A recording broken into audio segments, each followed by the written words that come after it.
Assalamualaikum warahmatullahi wabarakatuh. Perkenalkan, nama saya Wulan Safitri dari kelas 10 keperawatan. Di sini saya akan membahas materi tentang klasifikasi 5 kingdom. Seperti yang Anda ketahui, sistem klasifikasi 5 kingdom ada 5 kelompok atau 5 macam. Yang pertama itu ada kingdom Monera, kingdom Protista, kingdom Fungi, kingdom Plantae, dan juga kingdom Animalia. Nah, yang pertama kita akan membahas tentang kingdom Monera. Kingdom Monera ini yaitu makhluk hidup yang bersel satu. Namun, selnya ini termasuk sel sederhana atau sel yang tidak memiliki membran inti. Kunci dari kingdom Monera ini yaitu memiliki sel satu serta memiliki struktur tubuh yang sangat sederhana sekali. Karena selnya tidak memiliki membran inti atau disebut dengan prokariotik. Jadi itu kuncinya. Contohnya apa? Yaitu contohnya seperti bakteri dan cyanobacteria atau ganggang biru. Oke, kita lanjut. Selanjutnya yaitu kingdom Protista. Terdiri dari 2 bentuk, yaitu ada bentuk yang menyerupai hewan dan ada juga bentuk yang menyerupai tumbuhan. Kenapa dikatakan mirip dengan hewan atau tumbuhan?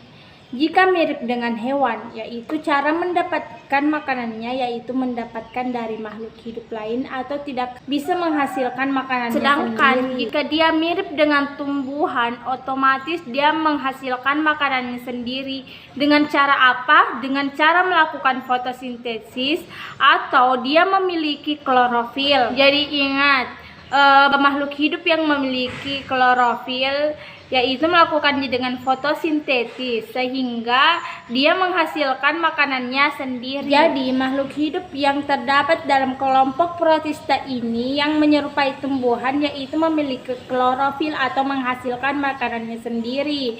Sedangkan yang menyerupai hewan tidak dapat menghasilkan makanannya sendiri atau mendapatkan makanannya dari makhluk hidup lain. Contoh dari Protista yang menyerupai tumbuhan ini contohnya seperti Euglena fridis.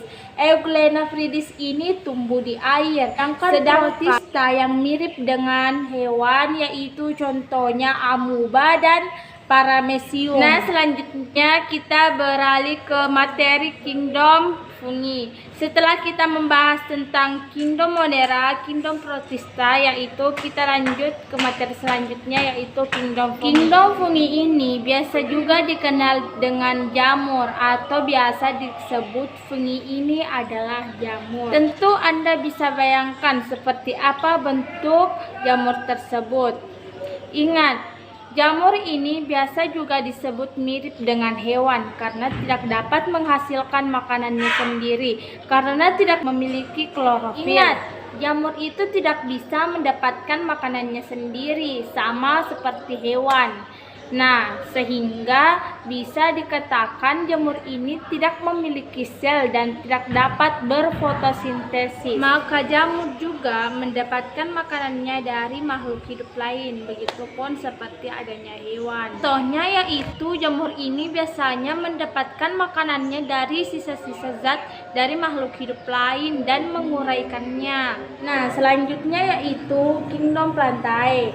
Kingdom Plantae itu adalah sebuah tumbuhan. Tentu teman-teman sering menjumpai tumbuhan dalam kehidupan sehari-hari. Kingdom Plantae merupakan suatu organisme eukariotik multiseluler yang memiliki sel dinding atau klorofil. Dia pun berputik secara seksual yaitu dengan putik atau benang sari. Dan cara mendapatkan makanannya yaitu dengan berfotosintesis atau menghasilkan membran sel, yaitu yang jelasnya dia memiliki klorofil. Sedangkan dengan aseksual yaitu dengan cengkok atau tunas dan lain-lain. Contohnya yaitu tumbuhan paku. Kenapa seperti tumbuhan paku? Karena tumbuhan paku berproduksi secara spora. Nah, kita beralih ke kingdom yang terakhir yaitu kingdom Animalia. Kingdom Animalia ini biasa juga disebut dengan hewan. Bukan hewan saja, tetapi manusia pun termasuk dalam kingdom Animalia. Seperti yang Anda ketahui, Kingdom Animalia ini tidak memiliki klorofil. Otomatis kingdom Animalia ini tidak dapat menghasilkan atau memproduksi makanannya sendiri. Nah, cara memperoleh makanannya itu dengan cara heterotrof. Sedangkan makhluk hidup yang dapat menghasilkan atau memproduksi makanannya sendiri biasa disebut dengan autotrof. Secara umum, kelompok Animalia itu tidak dapat menghasilkan makanannya sendiri, seperti yang saya bilang tadi.